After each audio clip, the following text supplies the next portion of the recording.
सनी जी का आप जोरदार तालियों से स्वागत करेंगे। सनी भाई का यहाँ पे चार पानी की भूमि पे हार्दिक स्वागत और वंदन है मंदिर प्रांगण की तरफ से, और इनका स्वागत आप लोग जोरदार तालियों से करेंगे। यहाँ पे जितने लोग आए आप सभी को दिल से धन्यवाद, इतना प्यारा से बात करने के लिए। और बाकी गोरखपुरिया बहुत ही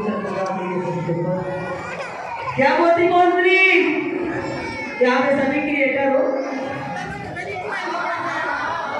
कैसा लगता है आप लोगों को वीडियो बना?